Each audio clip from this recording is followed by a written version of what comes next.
अहो देवाने जिवंत बैलाचं दूध काढलं असेल काय न बोलाय सांगा. आमच्या तुकोबाराच्या मुलीनं दगडाच्या नंदीचं दूध काढलं. आली नाही दगडाच्या नंदीचं. तुकोबार वैकुंठाला गेले. वैकुंठाला गेल्यानंतर भागीरथी नावाची मुलगी होती तुकोबाराची. त्या तुकोबाराच्या मुलीला येदवाडीमध्ये दिलं होतं. देहूच्या पश्चिमेच्या बाजूला वेलवाडी म्हणून गाव आहे आणि त्या वेलवाडीमध्ये तुकोबाराच्या वडील मुलीला दिलेलं होतं. धन्य भागीरथी माता लाडकी लेक तुकाराम संता. तुकोबाराची लाडकी लेक. तिला कळली ही बातमी. तुझे बाबा वैकुंठाला गेले. वैकुंठाला गेलेली ही बातमी कळल्याबरोबर ती रडू लागली. म्हणजे बाबा कसे गेले ते वैकुंठ. बाबा गेले पुण्या गावा. बाबा गेले पुण्या गावा. बाबा गेले गावा. बाबा गेले पुण्या गावा. बाबा गेले पुण्या गावा.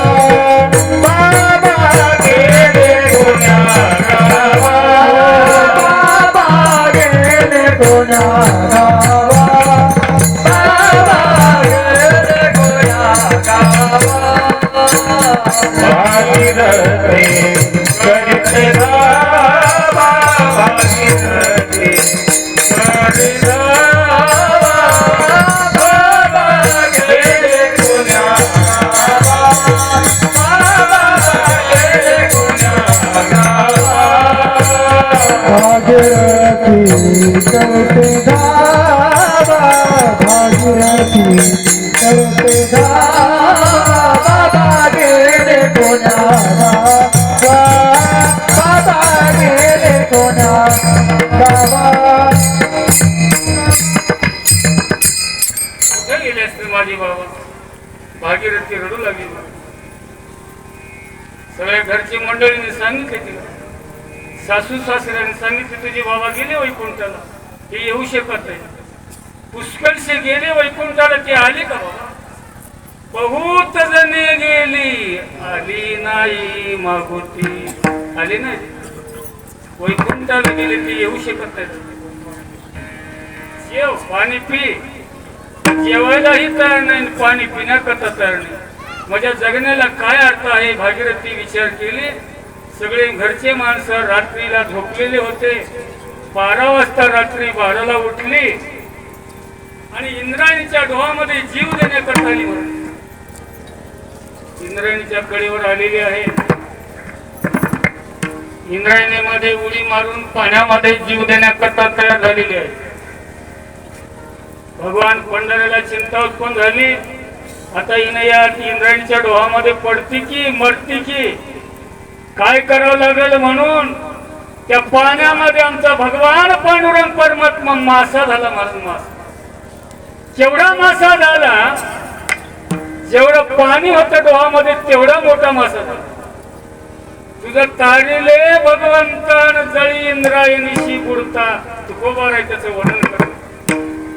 मासा तेवढा मोठा पाणी भाल्यांशी खोल पाणी होत. मारली उडी मारत त्या पाण्यामध्ये. पाण्यामध्ये उडी मारल्यावर पाणी किती आलं एवढंच पाणी. ही विचार करू लागली एवढं पाणी खोल आहे. पाणी आज एवढं कसं आलं. पुन्हा वर गेली. पुन्हा उडी मारली. पुन्हा पाणी एवढंच होतं गुडघ्याच्या. देवच मासा झाला होता त्या डोहामध्ये. तिला मरू देईल का?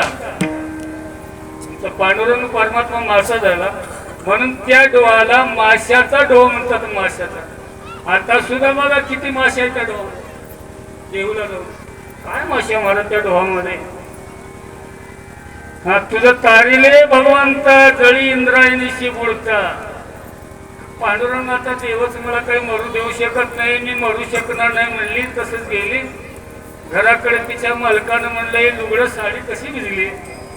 इंद्रायणीच्या डोहामध्ये वडल्याकरता उडी मारण्याकरता गेले. मी पाण्यामध्ये उडी मारले खरं, परंतु पाणी एवढं शिवलं गुडघ्याच्या खाली.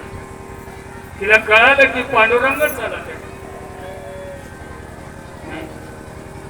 भागीरथीचा ऐकोनी धावान तुकाले येलवाडी गाव.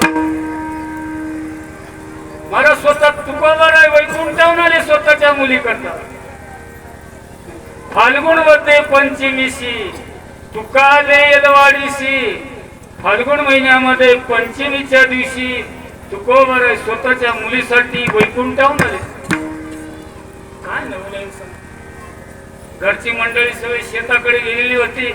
भागीरथी दारामध्ये झोपलेले माझे बाबा कुठे गेले असतील. बाबा गेले कोण्या गावात भागीरथी करी तशी धावा. तू करू लागली.